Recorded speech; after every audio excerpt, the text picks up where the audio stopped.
Dime la moustache en la camucha. Casito patanilo, mira tacachiquipuletica. Casito patanilo, mira tacachiquipuletica. Casito patanilo, mira tacachiquipuletica. Casito patanilo, mira tacachiquitacachiquito patanilo, mira tacachiquipuletica. Casito patanilo, mira tacachiquipuletica. Casito patanilo, mira tacachiquipuletica. Dime la moustache en la camucha. What's going on? This is your man John Fortune, your host of the Frustrated Fan Sports Show. And today, I'm going to talk to a lot of y'all because a lot of y'all are saying things that like Dwayne Haskins isn't no good and he's terrible and all this type of stuff. I mean, the dude ain't even get a real opportunity to even prove that he could be anything near the future of this franchise. And y'all are chastising this dude every little moment y'all get. And then a lot of y'all are listening to all these pundits that don't know jack. I mean, y'all sit up there and y'all criticize Dwayne like he didn't step his behind into the game and march us down the field for what should have been a touchdown. But was it Dwayne's fault that the plays that were called made no sense down at the goal line? I mean, was it really his fault when he's trying his best to not lose a game? Was it really his fault? Was it Dwayne Haskins' fault that they didn't think to say, hey, let's run the ball on second down? That was Dwayne's fault? Or how about who called the play? Was it Dwayne that called the play that was a passing play where he had a set, I think it was like a five-step drop, a passing play at the 3-yard line where there's a 5-step drop? Who called that? Who called that? Was that Dwayne Haskins' fault? No, it wasn't Dwayne Haskins' fault. And all of y'all are sitting up in here who proclaim you're fans, and I keep calling y'all the same thing. You guys are all fan Snyders. All of you are fan Snyders. Because the reason we haven't had a successful quarterback is because we have constantly been at the behest of coaches who basically told us and showed us that what we've done hasn't been good enough. The only coach who sat up here and came in here and did everything he could to make the players that were already here successful was Mike Shanahan. The only one. He was the guy who built the offense for RG3. That offense that's still relevant to this day in the NFL and that practically many teams are running, including our brethren right up the way in Baltimore. And then y'all sit up here and talk about Dwayne Haskins isn't this great quarterback. He is a great quarterback. Well, he's not a great quarterback. He's going to be a great quarterback. The problem is that when Scott brought his behind here, Scott in his mind already had who he wanted to be a starter. Let me explain to y'all. This is stuff that came right out of the mouth of Ron Rivera. Ron Rivera, and it bothers me so much because a lot of you sit up here and say, oh, I know Alex Smith is not the future of this franchise. I know Kyle Allen is not the future of this franchise. But yet and still, y'all all are saying the exact same thing. Alex Smith gives us the best chance to win. Kyle Allen gives us the best chance to win. Let me explain to y'all how this goes down. Because for all of y'all who feel Alex Smith is not the future, understand if Alex Smith doesn't take a adjusted contract, he's not here. Because he makes way too much money next year. Way too much next year. You see how Kyle Allen was lipping around and how Alex Smith was lipping around and all that? Is that what you want for $40-something million a year? Is that what you really want? A guy who might have to sit pretty often because we're not sure what's going on with his leg? That's the guy? That's who we're going to pay $40 million a year to? $40-something million to? That's what we're going to do? Or how about Kyle Allen? Huh? We about to pay Kyle Allen $26-30 million a year? Is that what we about to do? Because understand this, either way we have no leverage in either quarterback situation unless we make Dwayne Haskins our guy. And to me, Dwayne Haskins should be our guy.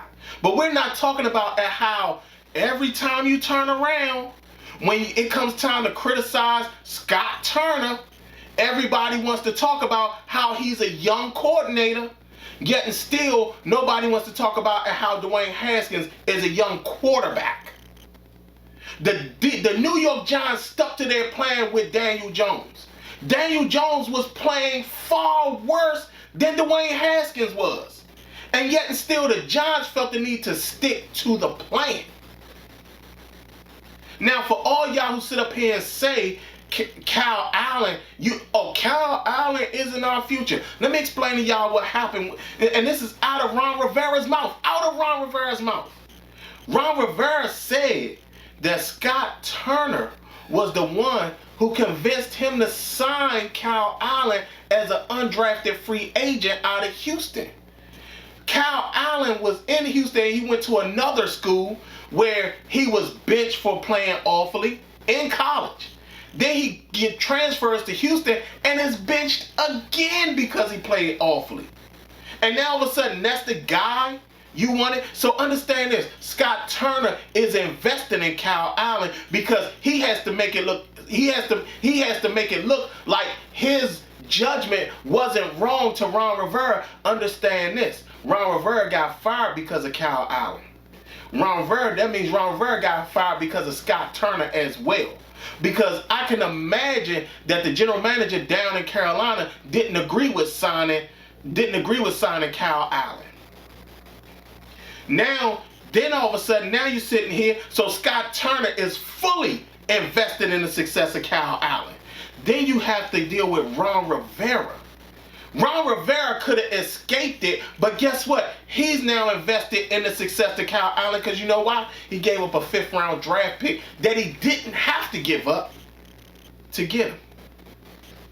So for all y'all who sit up there and say Kyle Allen isn't our future, if it's up to Scott Turner and Ron Rivera, he will be. Think about it. $26 million. Maybe possibly $30-something million, because that's what his agent will negotiate. That is a possibility. You could be paying Kyle Allen that. And understand this. Here are 2 scenarios. One, you don't re-sign Kyle Allen. Alex Smith is your starter. You think he's going to renegotiate his contract? No, you know what his agent going to tell him? Hey, you're the starter. You sign for starter money. The end. Then all of a sudden, say we release Alex Smith and we go with Kyle Allen. Guess what's going to happen? His agent is going to say, you're the starter. You deserve about 30-something million a year. That's the going rate for a starting quarterback. But yet and still we got Dwayne Haskins sitting there. And all of y'all who sit up here and say, oh, I saw Justin Herbert be amazing for San Diego. You know why? That offense fit what he was doing before. I did a not mock draft in which I said that the Bengals shouldn't take Joe Burrow, and that if Joe Burrow was to be picked, he should go to San Diego because their passing game and their system, their offensive system fits him. Guess what? That same offensive system fits Justin Herbert as well. And then for all y'all who don't think that, and we've destroyed young quarterbacks for a very long time. In fact, I can give you a rundown just on drafted quarterbacks, of all the quarterbacks that we have drafted and brought in here and basically did nothing with. In fact, I'll only do starting from 2000, which is when Fan Snyder took over the entire franchise. For all you Fan Snyders, this is when your boss, your owner, the one you think just like, took over the franchise. Here are the drafted quarterbacks. Okay, 2000, that was Norv's last year. Tom Brady, we took Todd Husack in the 6th round, 3 spaces behind Tom Brady. That was 2000. 2001, Marty's first year, we took Sage Rosenfels. 2002, that was Spurrier's first year, we took Patrick Ramsey in the 1st round. We moved down to take Patrick Ramsey. 2003, because I remember we went 4 straight years drafting a quarterback. 2003, that was the 3 picks in 03. We took Gilbert Handon out of Indiana, I think it was. Spurrier's gone. Joe comes in 04. We trade for Mark Brunell. We did not take a quarterback. In 05, we took Jason Campbell. 06, we didn't take a quarterback at 06. 07, we took Jordan Palmer, Carson's little brother. 08, that was Zorn's first year. And we took out of Hawaii Colt Brennan. And then I think we had 3 years where we didn't take a quarterback. So that was 08. So 09 we didn't take a quarterback. Zorn's years, 09, yeah, Zorn is gone after 09. Mike Shanahan comes in 2010. He didn't take a quarterback. 2011, he didn't take a quarterback. Because 2010, trench draft. Yeah, we didn't take a quarterback in trench draft. 2011 was Cam Newton's draft. After Cam Newton was gone, Mike Shanahan didn't want a quarterback, and we took Ryan Kerrigan. We didn't take a quarterback that year. 2012, we took RG3, and we took Kirk Cousins. So that's 8 quarterbacks right there. That's 8 quarterbacks. Now, 13, 14, 15, we didn't take a... 2016, we took Nate Sudfeld. That was Jay Gruden's 2nd year. That was Jay Gruden's 2nd year. Then in 2019, we took Dwayne Haskins.